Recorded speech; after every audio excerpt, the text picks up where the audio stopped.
Alright, let's go. Number 10, Noah from 2030. In November 2017, a YouTube channel called ApexTV uploaded a video featuring a blurred-faced figure who introduced himself only as Noah.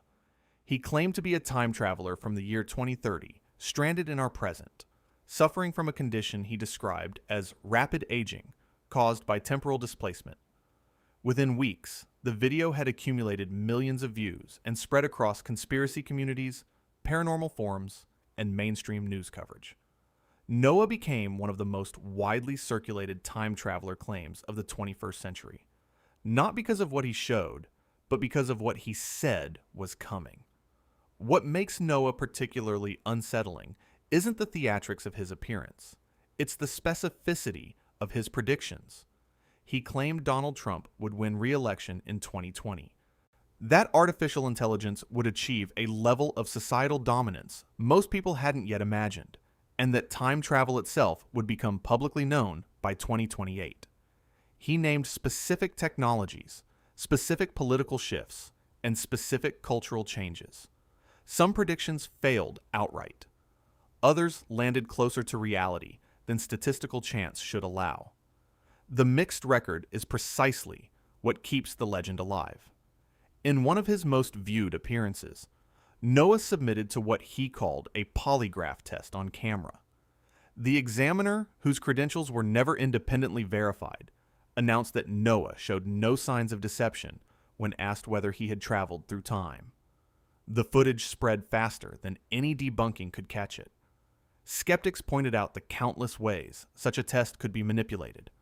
Believers pointed out that no one had ever produced definitive evidence that Noah was lying.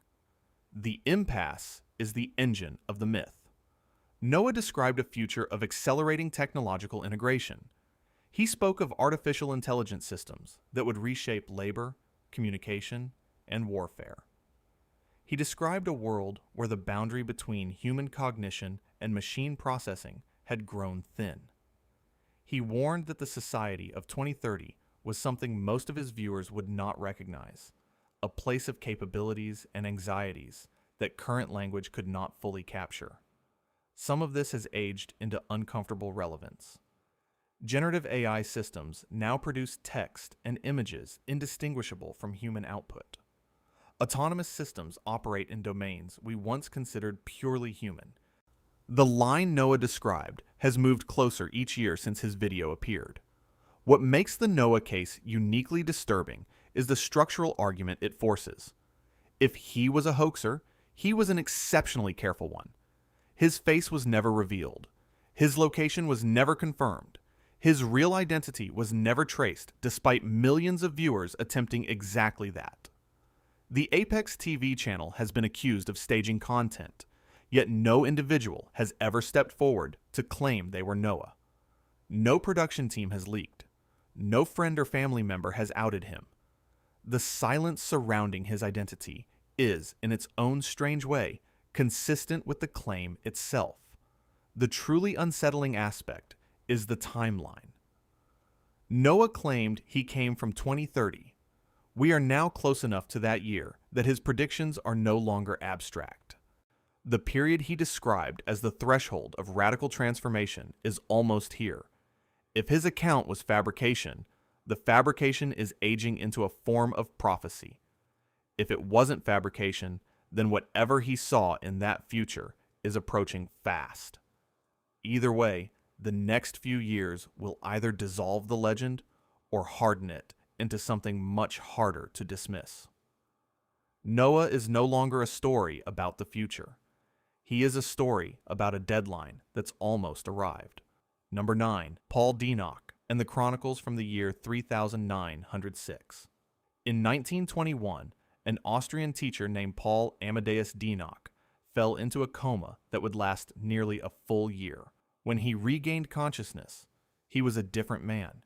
He reported that his awareness had not remained dormant during the illness. Instead, he claimed his consciousness had been displaced into the mind of a man named Andreas Northam, living in the year 3906. For almost 12 months of subjective experience, Dienach had walked through a civilization roughly 2,000 years beyond his own. When his body recovered, he wrote it all down in a private diary that would not be published for decades after his death. The document, eventually titled Chronicles from the Future, was never intended for public distribution. Dienach entrusted the manuscript to a small circle of students before his death in 1924. The diary circulated quietly in private collections for nearly half a century before fragments began appearing in print. What made the text impossible to dismiss was the specificity of its descriptions. Dienach wrote of technologies, social structures, and historical events that had no parallel in 1921. Some of what he described has since come into existence. Other elements remain beyond current reach, but align with directions modern science is actively exploring.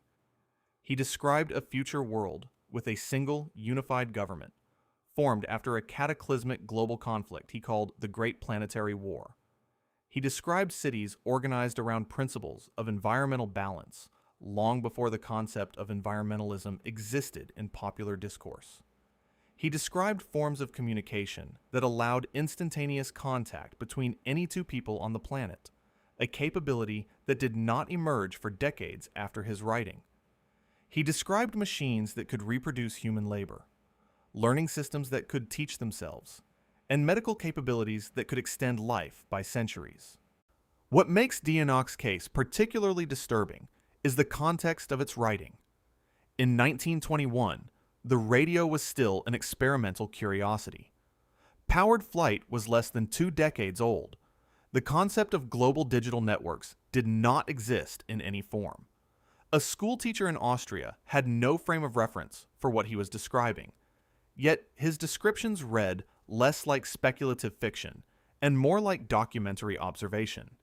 He wrote with the hesitation of someone attempting to describe objects for which his language had no words.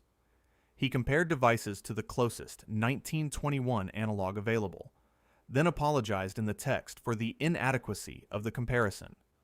The diary also contains predictions that have not yet come true, but remain plausible.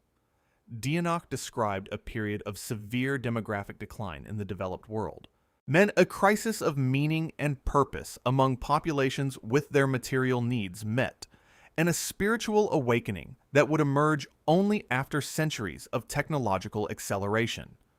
He described a world where the very definition of what it meant to be human was being actively renegotiated by the inhabitants themselves.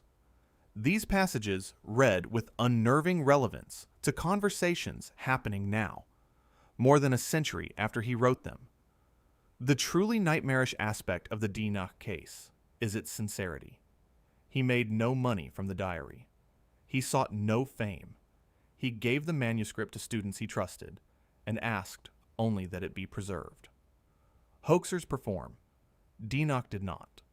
He lived the remaining 3 years of his life quietly and died without seeking validation for his claims. If he invented the account, he invented it for an audience that would not exist until long after his own death. If he did not invent it, then somewhere in 3906, a man named Andreas Northam lived a year of his life under the inexplicable influence of a foreign consciousness, never knowing why his thoughts sometimes felt like they belonged to someone else. Number 8. Andrew Basiago and Project Pegasus. Unlike almost every other figure on this list, Andrew Basiago has never hidden his identity. He is an American attorney admitted to the bar, with a documented career and a verifiable public record. Since 2004, he has publicly claimed that as a child, in the 1960s and early 1970s, he participated in a classified United States government program called Project Pegasus, a DARPA initiative that he alleges successfully achieved human teleportation and time travel. His claims are extraordinary. His willingness to make them under his own name with his professional reputation attached is what keeps the case from being easily dismissed. Basiago claims the program used technology derived from documents recovered from the physicist Nikola Tesla, who died in 1943 under circumstances that have fueled speculation for decades. According to Basiago, the United States government took possession of Tesla's papers shortly after his death and spent the next 2 decades reverse engineering a working prototype. By the late 1960s, he alleges the technology was operational, and children were selected as test subjects because their developing neurological systems could better withstand the physical stress of temporal displacement. He claims to have traveled to multiple historical periods, including the battlefield at Gettysburg during the American Civil War and a future Earth decades beyond his own. What makes Basiago's case particularly disturbing is the consistency of his account over more than 2 decades of public statements. He has given hundreds of interviews, delivered lectures, and produced detailed written testimony. The specifics of his account have not drifted. He names other alleged participants by name, including figures who went on to hold prominent positions in American politics. He describes the physical sensation of the teleportation process, the appearance of the equipment, the names of the scientists involved, and the operational procedures of the program. His descriptions read not as the elaborations of a fantasist, but as the testimony of a witness recalling events he experienced directly. Basiago has produced a single piece of evidence that has become central to his claims. He has identified himself in a photograph taken at the battlefield at Gettysburg in 1863, a now famous image that shows a figure in anachronistic clothing standing among the Union dead. The photograph has been the subject of extensive analysis. Skeptics point out that period photography often produced apparent anachronisms due to exposure techniques, damaged negatives, and the unfamiliar styles of the era. Basiago maintains that the figure is him, sent back as a child to observe one of the most consequential events in American history. Neither side has been able to produce evidence that definitively resolves the question. The truly unsettling aspect of the Basiago case is not the content of his claims, but the cost of making them. Basiago is an attorney. His professional reputation depends on his credibility. Every public statement he makes about Project Pegasus damages his standing in the legal community and exposes him to ridicule. He has gained nothing financial, professional, or personal from his claims. He has, by any measurable standard, only lost. Hoaxers seek reward. Basiago has absorbed only cost. This pattern is either the sign of a deeply committed fraud or the sign of a man telling a truth he cannot abandon, regardless of what it costs him.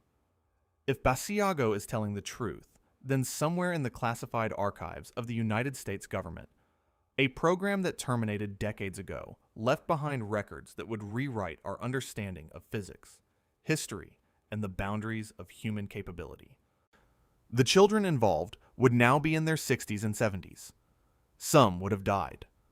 Others would still be alive, bound by oaths and threatened into silence, watching a lone attorney carry the weight of the truth alone.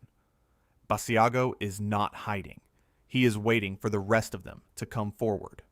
Number 7. The Charlie Chaplin film Extra.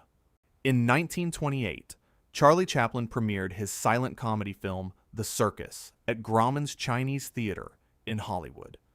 As was standard practice for a major Hollywood premiere, the event was documented on film. The footage shows the usual scene: a crowd gathering outside the theater, well-dressed attendees arriving, reporters capturing the spectacle of early celebrity culture. For 80 years, the footage was archived as unremarkable documentation of a routine Hollywood event. Then, in 2010, an Irish filmmaker named George Clark purchased a DVD box set of Chaplin films and noticed something strange in the bonus materials. In the premiere footage, a woman walks through the crowd. She is elderly, heavyset, and dressed in period-appropriate clothing for the late 1920s. She holds a small dark object to the side of her head. She appears to be talking into it. The footage is grainy, but the gesture is unmistakable and instantly recognizable to anyone who has lived through the cellular phone era. The object is held at the angle a modern user holds a mobile phone. Her mouth is moving. She appears to be responding to something she is hearing through the device. The footage lasts only a few seconds, but those few seconds have generated more debate than almost any other piece of alleged time traveler evidence in existence. Clark uploaded the clip to YouTube, along with his own analysis. The video went viral. Within weeks, news outlets around the world were discussing the Chaplin film Extra and attempting to explain what she could possibly be holding. Skeptics proposed multiple theories. She might be holding a hearing aid, early models of which did exist in 1928, and which were sometimes held to the side of the head. She might be holding a compact mirror or a similar personal item. She might simply be shielding her face from the sun or the camera. Every explanation was plausible. None was conclusive. What makes this case particularly disturbing is not the object itself, but the behavior. Hearing aids of the 1920s required the user to remain still, as they were bulky and temperamental devices. The woman in the footage is walking. She is speaking. Her lips move in patterns that resemble conversation. She appears to be responding to an external audio source, pausing as if listening, and then speaking again. The cadence of her behavior matches the cadence of a modern phone call. No known 1928 technology produces this pattern of behavior. The footage has been authenticated as original. Multiple forensic analyses have confirmed the film is unaltered. The woman was present at the premiere. Whatever object she is holding, she was holding it. The debate has shifted over the years from whether the footage is real to what the footage actually shows. No one has identified her.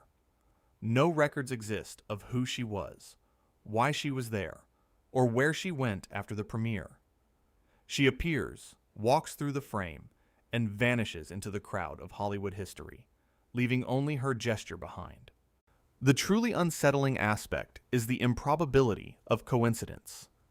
The specific posture of holding a handheld device to the ear, speaking into it, and responding to audio from it is a posture that did not exist in common behavior until decades after 1928.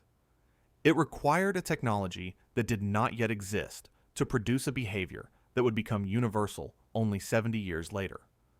For this woman to be performing that exact posture in that exact moment, either she was using a device that should not have existed in her era, or she was performing an unrelated action that happens to mimic a future behavior with uncanny precision. Neither explanation is comfortable. One of them has to be true. Number 6. Rudolph Fentz and the Man Out of Time. In June 1950, a man in his 30s stepped into Times Square in New York City. He was dressed in clothing that had not been fashionable for more than half a century. A high-collared shirt, a frock coat, button boots, mutton chop sideburns. He stood in the middle of the intersection, looking around with visible confusion at the traffic, the lights, the towering buildings. A taxi struck him before anyone could reach him. He was killed instantly. When police searched his body, what they found would become one of the most widely circulated time traveler stories of the 20th century. In his pockets were items that had no place in 1950. A copper token for a beer at a saloon that had not existed in Manhattan for decades. A bill for the care of a horse and the washing of a carriage, drawn on a livery stable, no longer in business. Approximately $70 in currency. Now all of it in denominations that had gone out of circulation before the turn of the century. A business card bearing the name Rudolph Fentz, with an address on Fifth Avenue. No modern identification, no driver's license, no contemporary currency, no evidence that the man had existed in 1950 at all until he appeared in Times Square and was killed within minutes of his arrival. The investigator assigned to the case, according to the story, was a police captain named Hubert Ream. He followed the only lead available. The address on the business card led to a building that had been converted to other use. The name Rudolph Fentz was not listed in any current directory, but Ream persisted. He searched older records and eventually found a listing for a Rudolph Fentz Jr., who had died in 1876 at approximately the age of 50. And the captain tracked down the deceased man's widow, by then elderly and living in another state. She confirmed that her father-in-law, Rudolph Fentz Sr., had vanished from New York City in 1876 at the age of 29. He had gone out for an evening walk and never returned. His disappearance had never been solved. What makes this case particularly disturbing is the precision of the details. The clothing matched the exact period of the alleged disappearance. The currency was authentic and period appropriate. The name matched a real family that had lived in the correct location at the correct time. The age of the man killed in 1950 matched the age of the man who vanished in 1876. The elements fit together with a symmetry that seemed impossible to fabricate accidentally and impossible to engineer deliberately without access to records that would have required years of research to locate. For decades, the Fentz case circulated as a documented historical incident. It was cited in newspapers, discussed in paranormal literature, and treated as one of the strongest pieces of evidence for physical time travel. Then, in the 2000s, a researcher named Chris Albeck traced the origin of the story to a 1951 short story by science fiction writer Jack Finney, titled I'm Scared. The details of the Fentz case matched Finney's fiction almost exactly. The conclusion seemed definitive. The Fentz story was not a news report. It was a piece of fiction that had escaped its origins and been retold as truth. But the truly unsettling aspect of the case is what has happened since that debunking. The Fentz story has not died. It continues to circulate in time traveler literature, referenced as if its fictional origins were merely a cover, as if Finney had based his story on a real case and the attribution had been lost over time. Some researchers have claimed to find independent references to the case predating Finney's story. None have been definitively verified. The case sits in a strange space between fiction and folklore, a story that refuses to stay debunked. A man who vanished in 1876 and may or may not have reappeared in Times Square 74 years later, carrying in his pockets the evidence of a journey that either never happened or happened in a way we are not yet prepared to understand. Number 5. The time-traveling hipster of 1941. On September 11th, 1941, the South Fork Bridge reopened in the town of Goldbridge, British Columbia. The bridge had been damaged and repaired, and the reopening was a small civic event worth photographing. A crowd gathered. A local photographer captured the moment. The image was filed away in the archives of the Braylorne Pioneer Museum, where it remained unremarked for more than 60 years. In 2010, the Braylorne Pioneer Museum digitized its collection and placed the image online. Within weeks, the photograph had become one of the most discussed images in internet history. The image shows a crowd of people in period-appropriate attire. Men in heavy wool suits with wide-brimmed hats. Women in long coats and pinned hair. The fashion is unmistakably early 1940s, consistent with everything that should appear in a small Canadian town during the early years of the Second World War. Then, toward the right side of the frame, there is a man who does not belong. He wears what appears to be a printed graphic t-shirt beneath a knit cardigan sweater. He wears wraparound sunglasses in a style that would not become common for another half-century. He holds in his hands a small compact object that resembles a portable camera of a design that did not exist in 1941. What makes this photograph particularly disturbing is not any single element, but the combination. Any one of the anachronisms could be explained. The sweater is a common knit pattern that existed in the 1940s. The t-shirt could be a sports jersey of a regional team. The sunglasses, while unusual, are not entirely impossible for the era. The camera could be one of several compact models that existed in experimental form, but every one of these explanations requires the man to be an outlier in his era in every observable way simultaneously.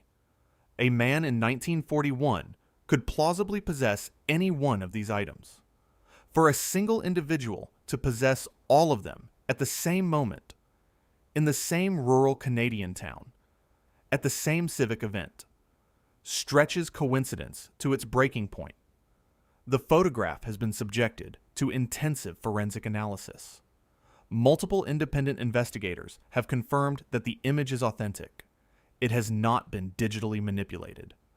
The figure was present at the bridge reopening on September 11th, 1941. Whatever he was wearing it. Whatever he was holding it. The debate has shifted from whether the image is real to what the image actually depicts. Skeptics have produced period-appropriate explanations for each individual element. Believers have pointed out that the cumulative improbability remains unaddressed by element rebuttals. No one has ever identified the man. The photograph shows a small rural community. Everyone else in the frame was known to the town. Local historians have been able to name nearly every other individual in the crowd. The man in the modern clothing is the single exception. He appears in no other photograph from the event. He is listed in no municipal records. He does not appear in the town's census documents from that year. For a figure who stood in the middle of a small-town crowd on a clear September day, he has left behind no trace other than a single image. The truly unsettling aspect of the case is the specific posture. The man is not blending in. He is not hiding. He stands at the edge of the crowd, directly facing the camera, apparently aware that he is being photographed. His stance is casual, almost bored. He looks like a tourist who has stopped at a minor historical event out of mild curiosity, exactly as a modern visitor might stop to observe a small commemoration in a place they happened to be passing through. If he was a local eccentric with unusual taste in clothing, the record would show him. If he was a traveler from somewhere else, contemporary correspondence would mention him. He is present and he is not present. He exists in a single photograph and nowhere else, and he is dressed for a century that had not yet begun.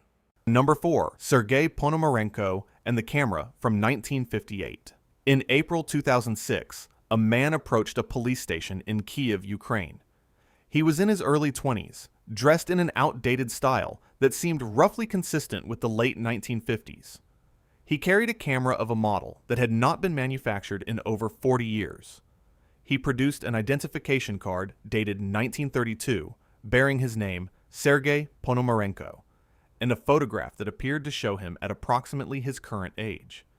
He explained to the officers that he was confused about his location and asked what year it was. When told it was 2006, he reportedly responded with visible shock and claimed that the last date he remembered was in April 1958. The officers initially assumed they were dealing with a case of severe mental illness or an elaborate fraud.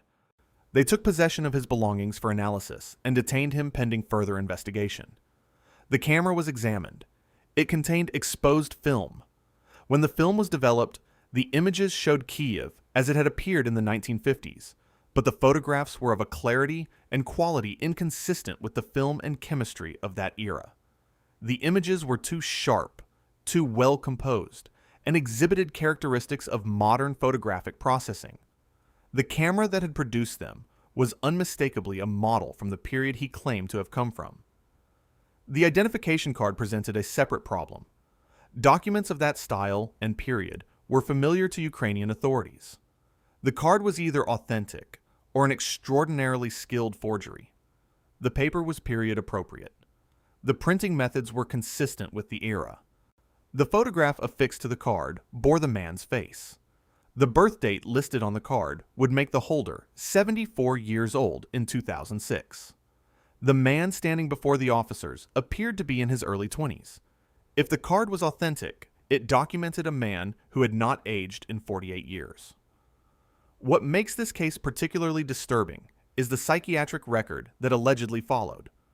Ponomarenko was transferred to a psychiatric facility for evaluation. During his stay, he reportedly maintained consistent claims about his origin. He described Kyiv as he remembered it, referencing buildings that had been demolished, street names that had been changed, and cultural details that were accurate to the period he claimed, but impossible for a 20-something in 2006 to reproduce without extensive historical research. His speech patterns, according to staff reports that later circulated, carried phrasings and vocabulary that were period appropriate to the late 1950s, rather than the early 21st century. Then, according to the reports, Ponomarenko vanished from the psychiatric facility. He was not transferred. He was not released. He did not escape through any documented means. Staff arrived for a shift change and found his room empty. His clothing remained. His personal effects remained. The door had not been forced. The windows had not been opened.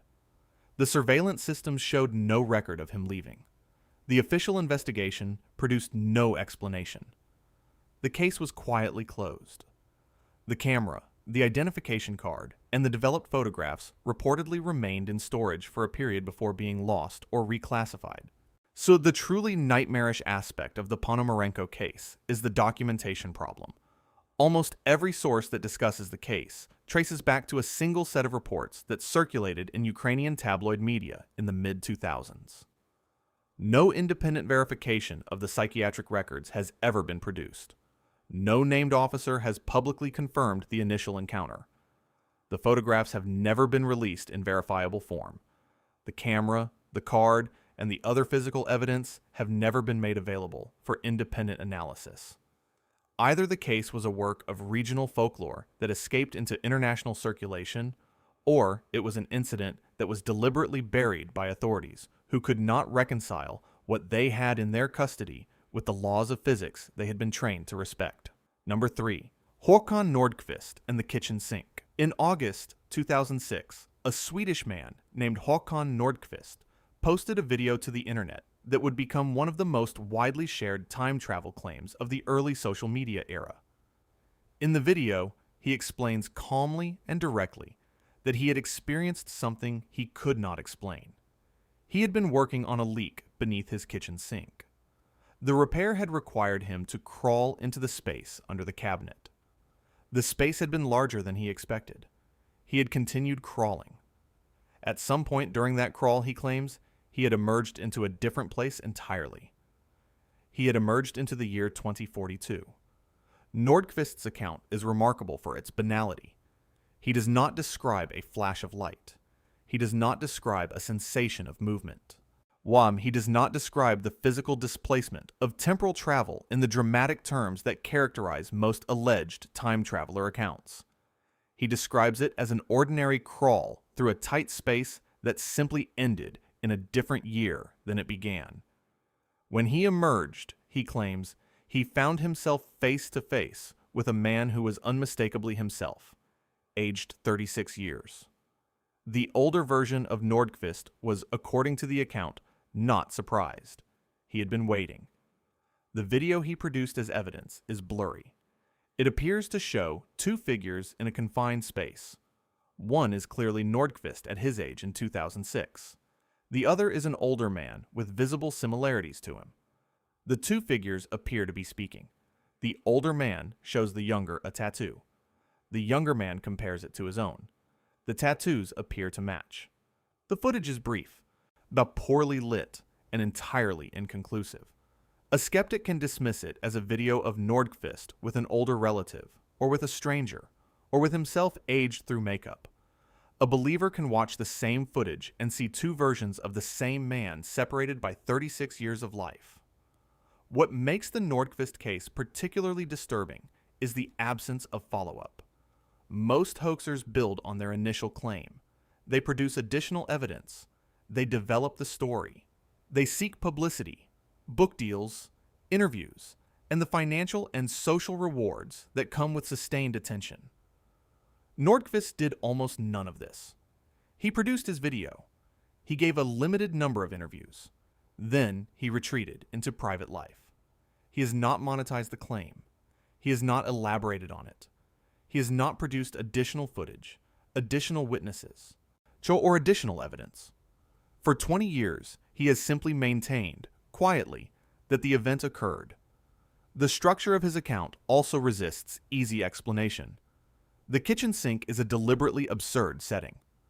A hoaxer seeking credibility would choose a more dramatic or mystical framing, a laboratory, a ruin, a natural anomaly, something that matches the aesthetic expectations of time travel narratives. Nordkvist chose a kitchen. He chose a plumbing repair. He chose the most mundane possible entry point for an extraordinary claim. If the account is a fabrication, it is a fabrication designed to be less believable rather than more. If it is not a fabrication, it suggests something stranger.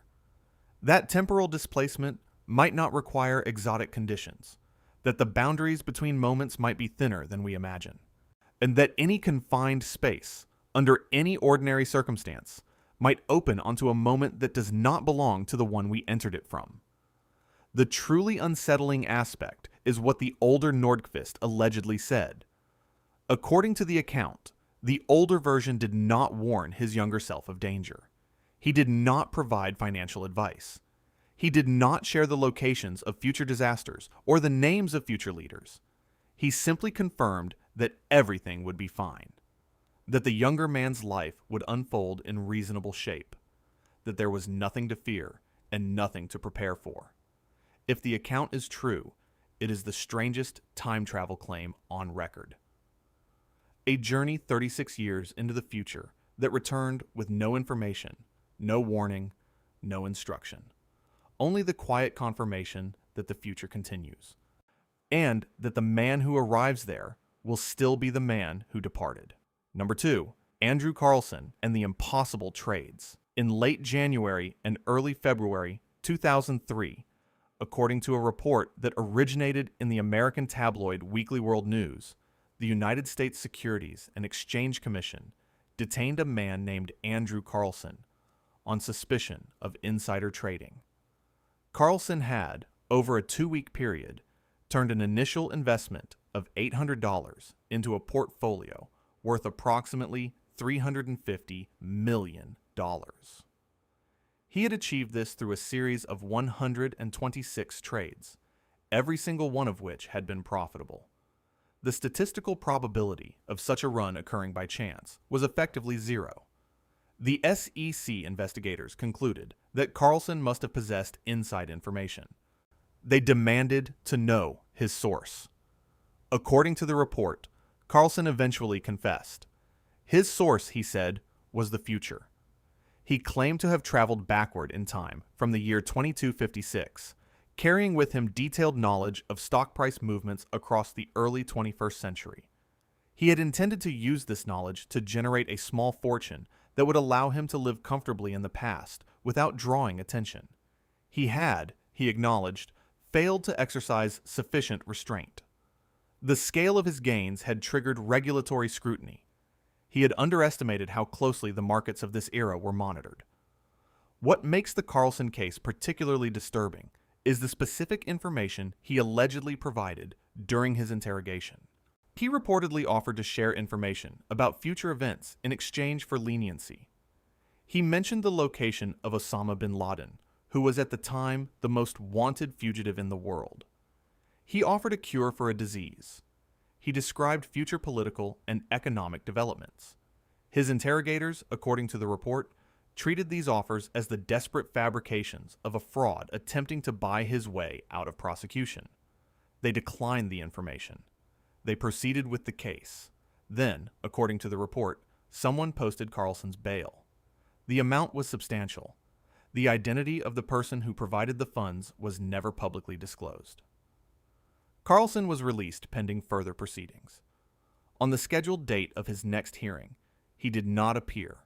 He did not contact his attorney. And he did not return to any known address. He had, by every available measure, vanished entirely. The vehicle he had rented was never recovered. The apartment he had leased was empty. The accounts he had used were closed. No trace of him has surfaced in the more than 20 years since. The Carlson story has been disputed almost since its first appearance. Weekly World News was a tabloid known for fabricated stories, and no court records, SEC filings, or independent press accounts have ever confirmed the basic facts of the case. Skeptics have treated the entire incident as a work of tabloid fiction that escaped into broader circulation. Multiple investigators have attempted to trace the original reporting to its sources. They have produced no Andrew Carlson, no SEC case file, no court docket, no arraignment record. The absence of documentation has been cited as definitive evidence that the incident never occurred. But the truly unsettling aspect of the Carlson case is the way the absence of evidence functions as its own kind of evidence. If Carlson was a fabrication, the fabrication has proven remarkably durable. The story has been repeated for more than 20 years, cited in serious discussions of time travel claims, and continues to surface in contexts far removed from its tabloid origin. If Carlson was real, the complete absence of institutional record is consistent with exactly the outcome one would expect. A man who could not be processed through normal legal channels, whose claims could not be accommodated within standard investigative frameworks, whose bail was posted by an unidentified source, and who then disappeared without a trace. The case exists in a paradox. It is either too well constructed to be fiction or too thoroughly erased to be anything else.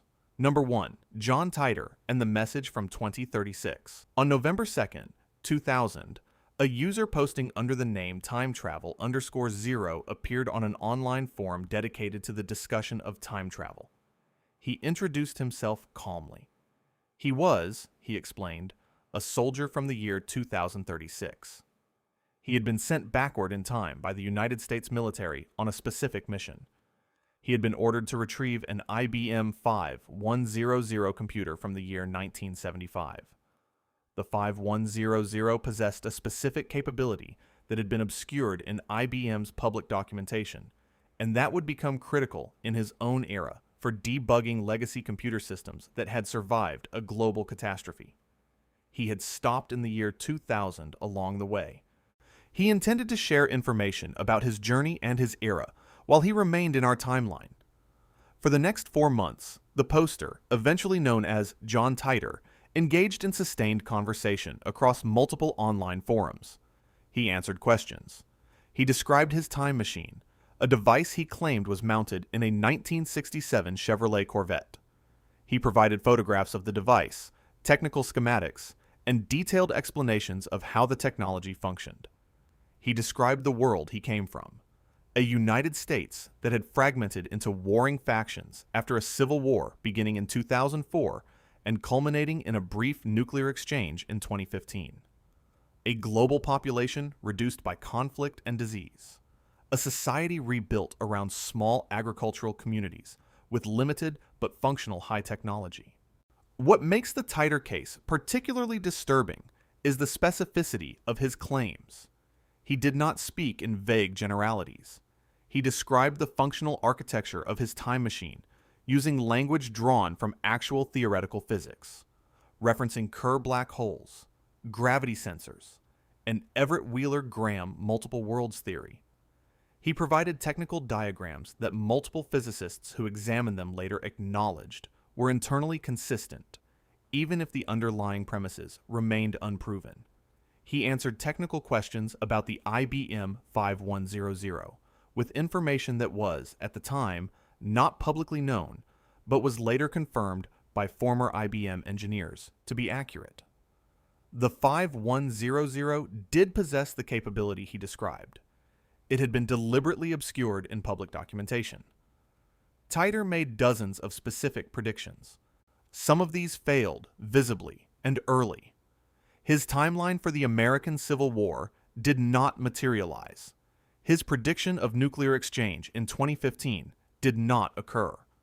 His descriptions of specific political events departed from the actual trajectory of American history. These failures were cited by skeptics as definitive disproof of his claims. But Titor had, from the beginning, offered an explanation in advance.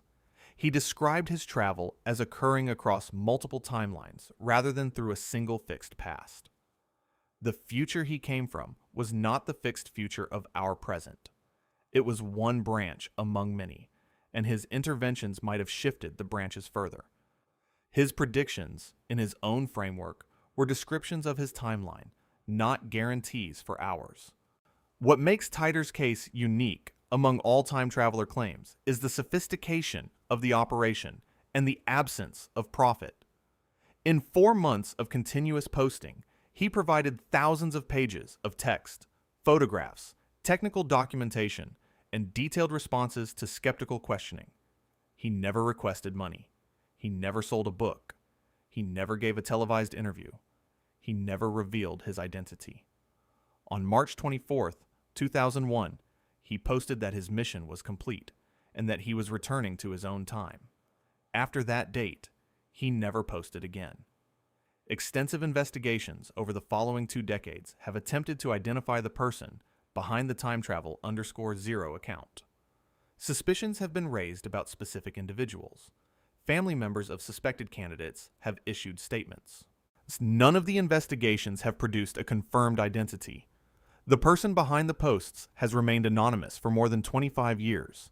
The truly nightmarish aspect of the Titor case is what his story implies if it was real. He described his mission as necessary for the survival of his timeline.